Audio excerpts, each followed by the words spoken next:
নমস্কার বন্ধুরা, আজকে পটল দিয়ে সম্পূর্ণ নতুন স্বাদের একটা রেসিপি আপনাদের সঙ্গে শেয়ার করব, যেটা ভাত, রুটি, লুচি, পরোটা সব কিছুর সঙ্গে খেতে দুর্দান্ত লাগবে। আর যারা পটল খেতে চায় না তারাও কিন্তু এভাবে রান্না করে দিলে চেটেপুটে খেয়ে নেবে। তো চলুন বন্ধুরা, আজকে রেসিপিটি শুরু করা যাক। তো নিরামিষ এই পটলের রেসিপি বানানোর জন্য আমি এখানে নিয়েছি 500 গ্রাম দেশি পটল। আর পটলটাকে আমি আগের থেকে খুব ভালোভাবে ধুয়ে নিয়েছি। এবার এই পটলগুলোকে আমাদের খোসা ছাড়িয়ে নিতে হবে। তো পুরোপুরি কিন্তু খোসা ছাড়ানোর দরকার নেই। পটলের উপরে একটা পাতলা লেয়ার থাকে, সেটাকে এভাবে চেঁচে তুলে নিতে হবে। আমি এখানে ছুরি দিয়ে তুলে নিচ্ছি, তবে আপনারা চাইলে কাজটি কিন্তু বটি দিয়েও করে নিতে পারেন। তো এভাবেই আমাদের সব পটলগুলোর উপরের যে একটা পাতলা লেয়ার থাকে সেগুলোকে তুলে ভালো করে পরিষ্কার করে নিতে হবে। আপনাদের বোঝার সুবিধার্থে আমি একটা খোসা ছাড়িয়ে দেখিয়ে দিলাম, আর বাকিগুলোও কিন্তু একইভাবে উপরের পাতলা লেয়ারগুলোকে তুলে নিতে হবে। এবার এই পটলগুলো আমাদের গ্রেট করে নিতে হবে। আর পটলগুলোকে গ্রেট করার জন্য আমি এরকম একটা ছোট গ্রেটার নিয়েছি। এবার এই গ্রেটারের সাহায্যে আমাদের এই সমস্ত পটলগুলোকে গ্রেট করে নিতে হবে। এবার এই গ্রেট করা পটলটাকে আমি সাইডে রেখে দিচ্ছি। আর এরই সঙ্গে আমাদের লাগবে এখানে আলু। তো এখানে আমি দুটো আলু নিয়েছি, আর আলু দুটোকেও আমাদের গ্রেট করে নিতে হবে। আমি এখানে দুটো মিডিয়াম সাইজের আলু ব্যবহার করছি, তবে আপনারা চাইলে কিন্তু বড় সাইজের একটা আলু ব্যবহার করতে পারেন। তো আলুটাকে আমি গ্রেট করে নিয়েছি। এবার এই আলুগুলোকে আমাদের খুব দ্রুত জল দিয়ে 2 থেকে 3 বার খুব ভালোভাবে ধুয়ে নিতে হবে। আলু কেটে রেখে দিলেই কিন্তু কালো হয়ে যায়, তাই আলু কাটার পর সঙ্গে সঙ্গে কিন্তু জল দিয়ে এভাবে ধুয়ে নিতে হবে। তো 2 থেকে 3 বার জল পাল্টে পাল্টে আমি খুব ভালোভাবে আলুগুলোকে ধুয়ে নিয়েছি। ধুয়ে নিয়ে এবার জল চেপে চেপে এই আলুগুলো জল থেকে তুলে নিতে হবে। আলু থেকে সব জল খুব ভালোভাবে চেপে চেপে বের করে এবার যে গ্রেট করা পটলটা আমি সাইডে রেখেছিলাম, আলুটাও সেই পটলের মধ্যে আমি যোগ করে দিচ্ছি। এবার একটা কড়াইতে আমি নিয়ে নিচ্ছি 1 চামচ মতো সাদা তেল। তেলটা খুব ভালোভাবে গরম করে নিতে হবে। তেলটা কিন্তু প্রথমে খুব ভালোভাবে গরম না করে নিলে এই গ্রেট করা আলু আর পটল দেওয়ার সঙ্গে সঙ্গে কিন্তু কড়াইতে লেগে যাবে। তাই অবশ্যই তেলটা খুব ভালোভাবে গরম করে নিতে হবে। এবারে তেলের মধ্যে আমি যোগ করে দিচ্ছি গ্রেট করা আলু আর পটলটা। আর এই গ্রেট করা আলু পটলটা আমাদের ততক্ষণ কষিয়ে নিতে হবে যতক্ষণ না এটা কমে অর্ধেক হয়ে যায়। 5 থেকে 6 মিনিট মতো রান্না করার পর দেখবেন এটা কমে অর্ধেক হয়ে যাবে। আর প্রথমেই কিন্তু এখানে লবণ দেওয়া যাবে না, তাহলে এই আলু আর পটল থেকে জল গলতে শুরু করবে, আর রান্নাটা করতে কিন্তু আরও বেশি সময় লাগবে। আর দেখতেই পাচ্ছেন আলু পটলের মধ্যে কিন্তু একটা জলজলে ভাব আছে। তো এই জলজলে ভাবটা 5 থেকে 6 মিনিট মতো রান্না করার পর দেখবেন পটল আর আলুটা একটু শুকনো শুকনো মতো হয়ে যাবে। তখন এর মধ্যে যোগ করতে হবে লবণ।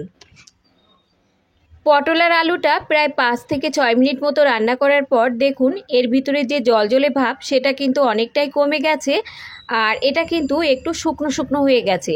ঠিক এই পর্যায়ে আমাদের যোগ করতে হবে লবণ। আর এই লবণটা কিন্তু আমাদের পরিমাণে এখানে একটু কম ব্যবহার করতে হবে, কারণ এই পটলটা আমাদের আরও 4 থেকে 5 মিনিট মতো রান্না করে নিতে হবে। আর 4 থেকে 5 মিনিট মতো রান্না করার পর দেখবেন এই পটলটা কমে অর্ধেক হয়ে যাবে। তাই পরিমাণে এখানে লবণটা অল্পই দিতে হবে। তো 4 থেকে 5 মিনিট মতো কষানোর পর দেখুন পটলের পরিমাণ কিন্তু এখানে অর্ধেক হয়ে গেছে। এবার এই পটলটাকে আমাদের নামিয়ে নিয়ে একদমই ঠান্ডা করে নিতে হবে। তো পটলটা এখানে ঠান্ডা হতে থাকুক, আর এই কড়াইটা এবার পরিষ্কার করে নিয়ে এবার এই কড়াইতে আমি দিয়ে দিচ্ছি 2 চামচ পরিমাণ বেসন। তবে বেসনের পরিমাণটা কিন্তু আমি পটলের পরিমাণ অনুযায়ী এখানে ব্যবহার করছি। আপনারা যে পরিমাণ পটল নেবেন সেই পরিমাণ অনুযায়ী এখানে বেসনটাকে কমিয়ে বা বাড়িয়ে নেবেন। এবার এই বেসনটাকে লো টু মিডিয়াম হাইতে দিয়ে হালকা করে ভেজে নিতে হবে। আর বেসনটা ভাজার সময় দেখবেন এই বেসন দিয়ে খুব সুন্দর একটা গন্ধ বেরোবে, তখন বুঝবেন যে বেসনটা ভাজা একদমই রেডি। তো বেসনটা ভাজতে কিন্তু খুব বেশি সময় লাগবে না, 1 থেকে 1.5 মিনিট মতো সময় লাগবে। তো বেসনটাকে আমি ভালোভাবে ভেজে নিয়ে ফ্লেমটাকে অফ করে দিচ্ছি। আর অন্যদিকে যে পটলটা আমি ঠান্ডা করতে রেখেছিলাম সেই পটলটাও কিন্তু একদম ঠান্ডা হয়ে গেছে। এবার এই বেসনটাকে আমি পটলের সঙ্গে যোগ করে দিচ্ছি। আর এরই সঙ্গে আমরা যোগ করে নেব কিছু মশলা। 1/2 চামচেরও একটু কম এখানে লবণ যোগ করে দিচ্ছি, যেহেতু লবণটা কিন্তু আগেই পটলের মধ্যে দেওয়া ছিল, তাই লবণটা এখানে বুঝে ব্যবহার করবেন।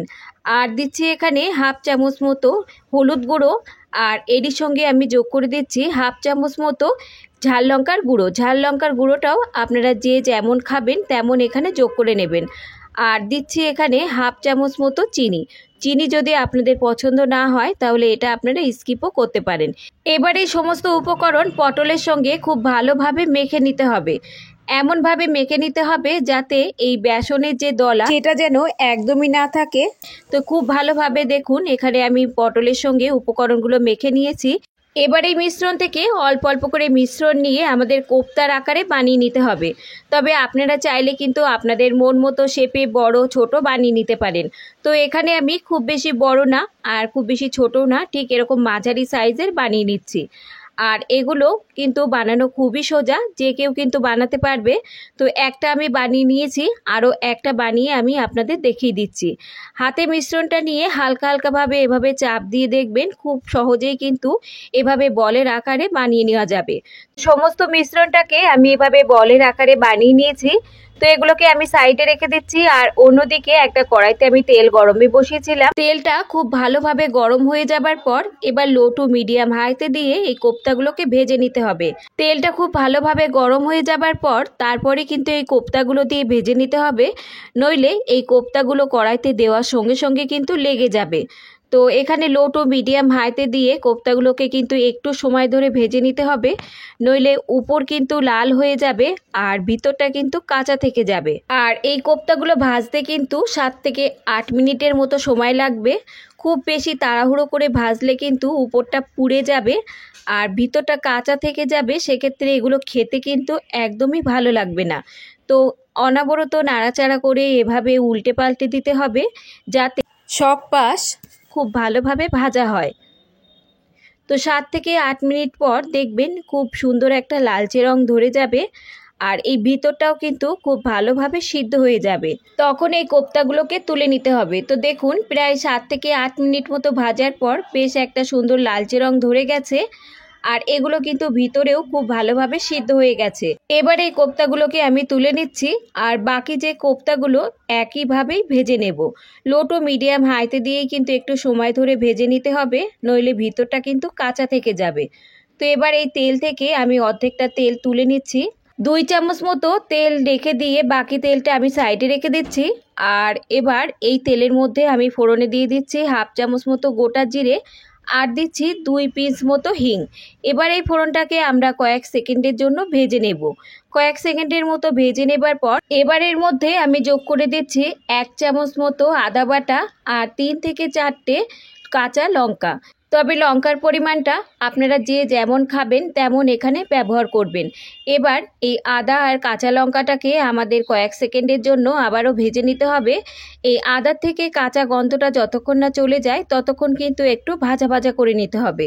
তো প্রায় 15 থেকে 30 সেকেন্ডের মতো আদা আর কাঁচা লঙ্কাটা ভেজে নেবার পর এবার এর মধ্যে আমি যোগ করে দিচ্ছি একটা বড় সাইজের টমেটো আর এরই সঙ্গে আমি যোগ করে দিচ্ছি হাফ চামচ মতো লবণ। লবণ দিয়ে টমেটোটা কিন্তু কষালে খুব তাড়াতাড়ি টমেটোটা গলে যাবে। আর যোগ করে দিচ্ছি হাফ চামচ মতো হলুদ গুঁড়ো আর দিচ্ছি এখানে হাফ চামচ মতো জিরে গুঁড়ো আর হাফ চামচ মতো দিচ্ছি এখানে কাশ্মীরি লাল লঙ্কার গুঁড়ো। এতে কিন্তু ঝাল হবে না, শুধুমাত্র এটা কালারের জন্য ব্যবহার করছি। তবে আপনারা চাইলে কিন্তু এটাকে স্কিপও করতে পারেন। সঙ্গে আমি দিয়ে দিচ্ছি হাফ কাপ মতো জল আর জলটা দিয়ে এবার খুব ভালোভাবে এই মশলাগুলোকে আমাদের কষিয়ে নিতে হবে। লো টু মিডিয়াম হাইতে দিয়ে 1 মিনিটের মতো সময় ধরে কষিয়ে নেবার পর এবার এই মশলাটাকে একদম লো ফ্লেমে দিয়ে আমাদের 5 মিনিটের মতো ঢাকা দিয়ে রেখে দিতে হবে, যাতে টমেটোটা খুব ভালোভাবে সিদ্ধ হয়ে যায়। লো ফ্লেমে দিয়ে এই মশলাগুলো 5 মিনিটের মতো ঢাকা থাকুক। আর অন্যদিকে এই রান্নার জন্য আমরা আরেকটা মশলা রেডি করে নেব। তো এখানে আমি একটা ব্লেন্ডার নিয়েছি আর ব্লেন্ডারের মধ্যে আমি নিয়ে নিচ্ছি প্রায় 12 থেকে 14টা কাজু বাদাম আর এরই সঙ্গে নিচ্ছি আমি 1 চামচ মতো চারমগজ দানা আর দিয়ে দিচ্ছি 1 চামচ মতো পোস্ত দানা। এবার অল্প একটু জল দিয়ে আমাদের একটা মিহি পেস্ট এখানে তৈরি করে নিতে হবে। তো দেখতেই পাচ্ছেন এখানে আমি একটা মিহি পেস্ট বানিয়ে নিয়েছি।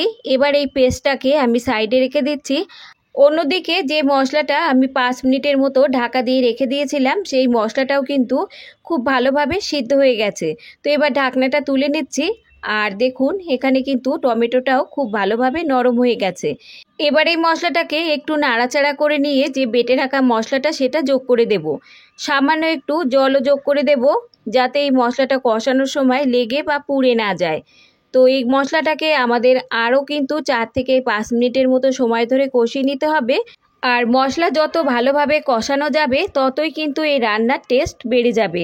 তো দেখুন এখানে আমি ব্লেন্ডারটা ধুয়ে অল্প একটু জল যোগ করে দিলাম, আর লো টু মিডিয়াম হাইতে দিয়ে এবার অনবরত আমাদের এই মশলাটাকে কষিয়ে নিতে হবে।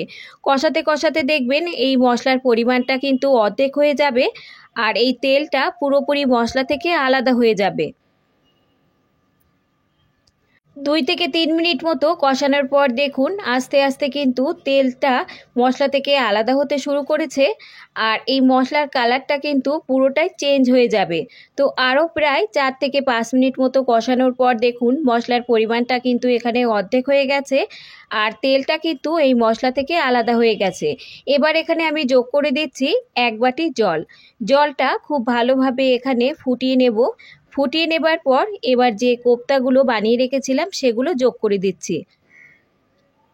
এই কোপ্তাগুলো দিয়ে আর খুব বেশি সময় কিন্তু ফোটাতে হবে না, মাত্র 3 থেকে 4 মিনিট মতো লো ফ্লেমে দিয়ে ফোটালেই রেডি হয়ে যাবে আমাদের এই দারুণ স্বাদের নিরামিষ পটলের কোপ্তার রেসিপি, যেটা ভাত, রুটি, লুচি, পরোটা সব কিছুর সঙ্গে খেতে দুর্দান্ত লাগবে। এবার এর মধ্যে আমি যোগ করে দিলাম 1 চামচ মতো চিনি, আর হাফ চামচ মতো দিচ্ছি গরম মশলার গুঁড়ো। তবে চিনি যদি আপনাদের পছন্দ না হয় তাহলে চিনিটা আপনারা স্কিপও করতে পারেন।